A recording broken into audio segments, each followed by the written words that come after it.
조갑제 TV 시청자 여러분 안녕하십니까? 2021년 4월 4일 오전 7시입니다.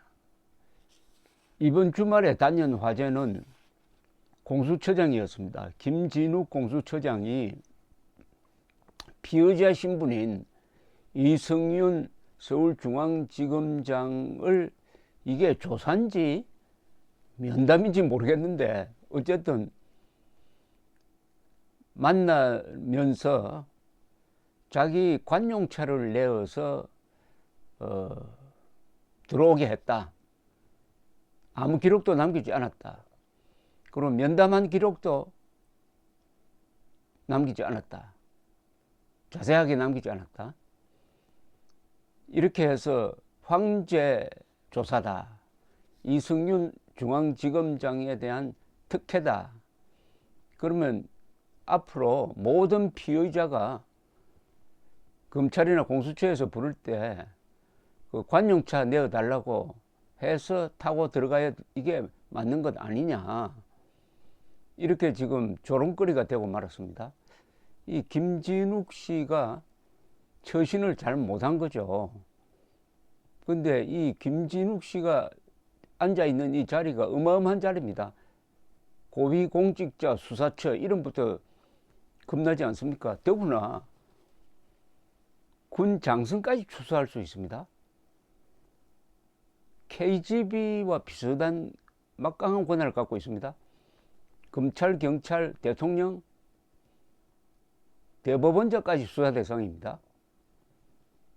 또 검찰에서 공무원 범죄를 수사하는 걸 보고받아 가지고 내가 수사하겠다고 이첩을 지시할 수가 있습니다.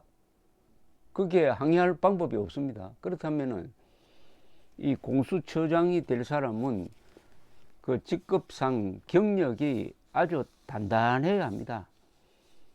어느 정도 단단해야 할까요? 최소한 검찰총장 이상이어야 합니다. 왜냐하면 검찰총장을 사실상 지휘하는 거거든요. 최소한 대법관 이상의 법률 경력을 갖고 있어야 합니다.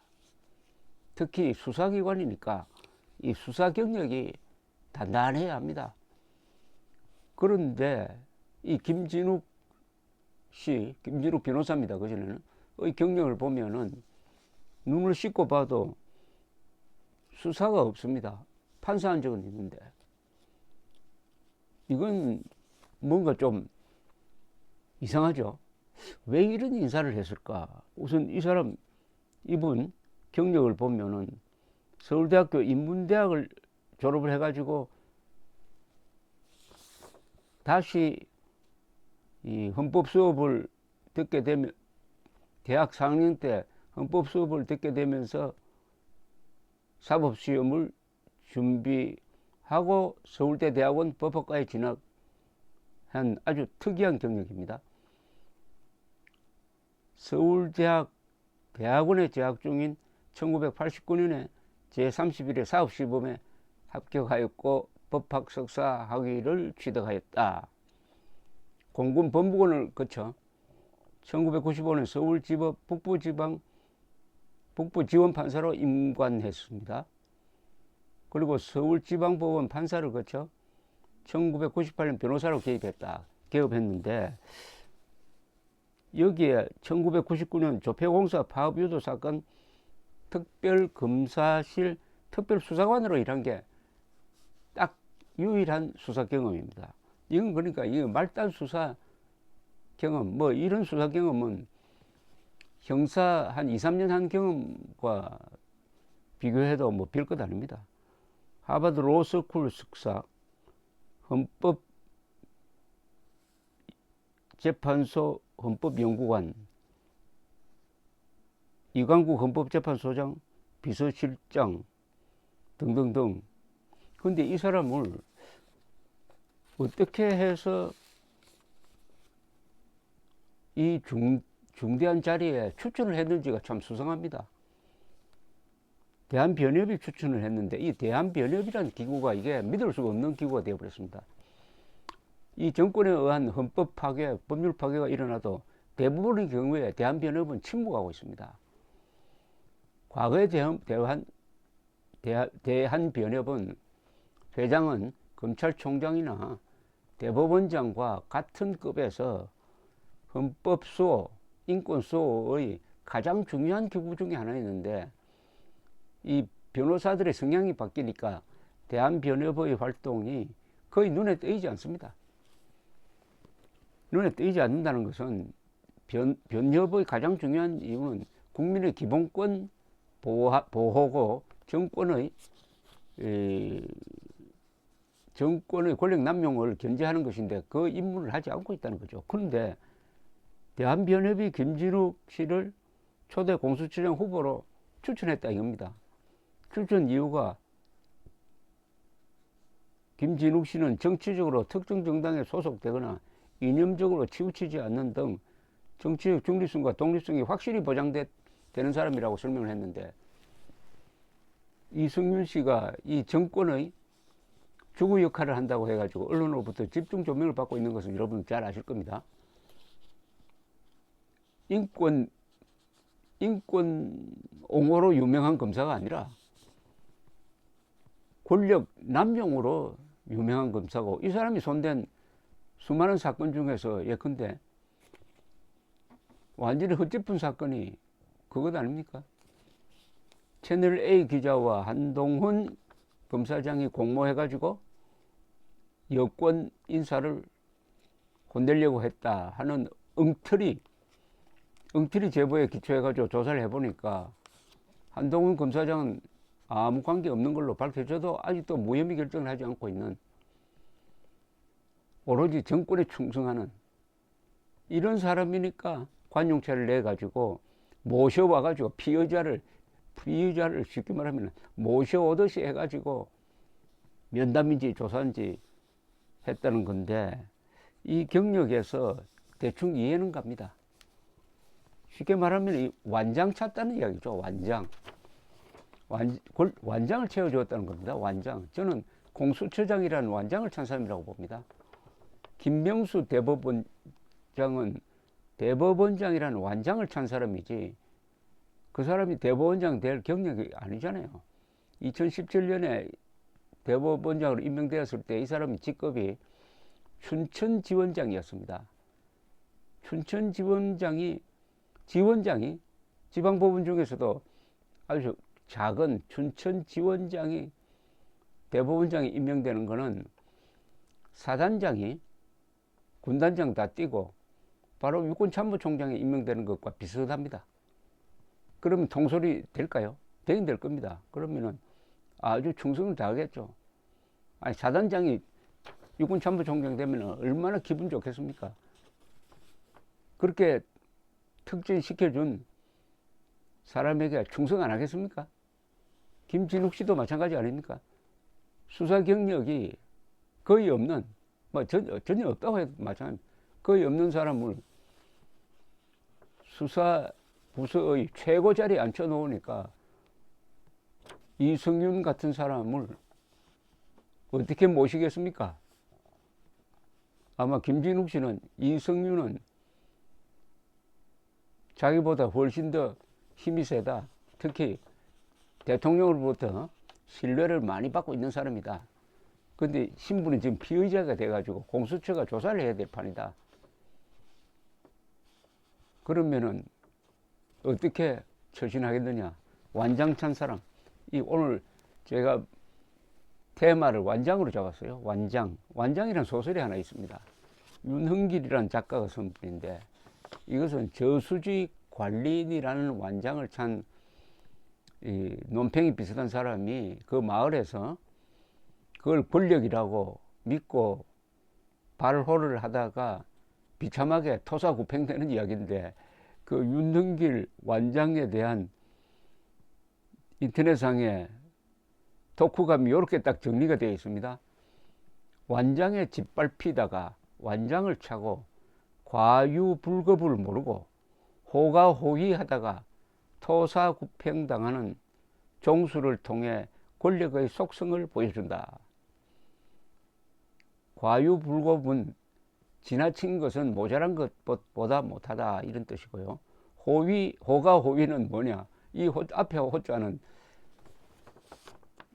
이 여우 호자고 뒤에 호자는 범 호자입니다. 호랑이가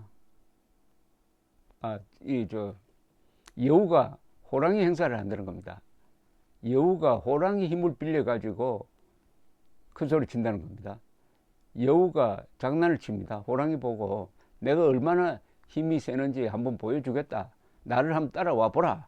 해가지고 뒤에 호랑이가 있고 여우가 앞에 걸어가면서 동물 세계로 들어가니까 모든 동물들이 다 기겁을 하고 도망가는 거예요. 호랑이가 보기에는 여우가 야 굉장하구나 라고 하는데 다른 동물들은 여우 보고 달아난 게 아니고 여우 뒤에 있는 호랑이 보고 달아난 거거든요. 그걸 호가 호위라고 합니다. 토사구팽은 충성을 다한 개는 나중에 삼켜 죽는다는 뜻이고, 자, 이 완장이란 말은 이제 70대 이상 이제 완장이란 말의 그 진면목을 아는 분들도 사라지고 있는데, 완장이란 말이 참 겁나는 말입니다. 주로 어떤 용어로 쓰이느냐 하면 6.25 때 남침한 이 북한군이 낙동강 이북을 한때 점령해가지고 한 3개월 동안 통치한 적이 있습니다. 그때 완장을 채웠습니다. 저도 기억납니다. 어린 시절이지만은 마을에 완장 찬 사람이 나타났습니다. 머슴에게 주로 완장을 차가지고 그 마을을 장악하는데 앞잡이로 써먹었습니다. 완장 찬 머슴이 아까 여기 이야기대로 완장이 뒷밟히다가 완장을 차니까 과유불급을 모르고 설치다가 국군이 돌아와서 맞아 죽기도 하고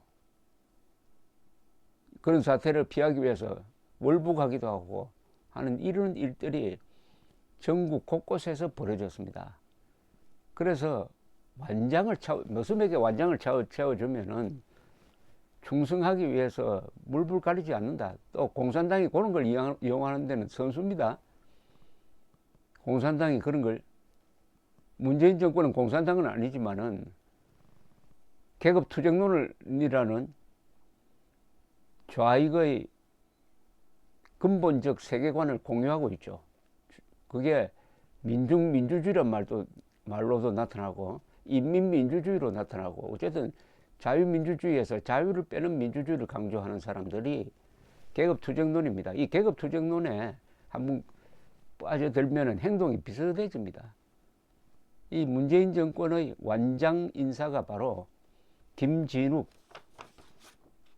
그리고 김명수 아니겠느냐 하는 생각이 들어서 씁쓸한 느낌이 듭니다. 김진욱 이 처장은 그만둬야 됩니다. 이건 완전히 공수처를 웃기는 존재로 만들어버리고 수사관행을 완전히 지금 뒤엎어버리고 말았습니다. 앞으로 피의자가 이제 큰소리치게 되었습니다. 관용차 내라고. 보안을 위해서 그랬다고 해요. 보안. 아니, 모든 수사는 보안이 필요합니다. 보안을 위해서 관용차를 낸다면 모든 피의자에게 관용차를 내야 됩니다. 그럼 그게 수사가 제대로 되겠습니까? 아니, 세상에 이 김진욱이라는 사람이 수사 경험이 없다는 게 바로 이런 데서 드러납니다. 피의자를 왜 만나줍니까? 피의자를. 더구나 검찰총장이 피의자를 만나줍니까? 경찰서장이 피의자를 만나줍니까? 그것도 차를 내가지고. 또 피의자에게 관용차를 내주면은 보안을 철통같이 해가지고 그걸 비밀을 지킬 수 있는 준비를 하고, 일본말로 하면 단도리를 해야죠.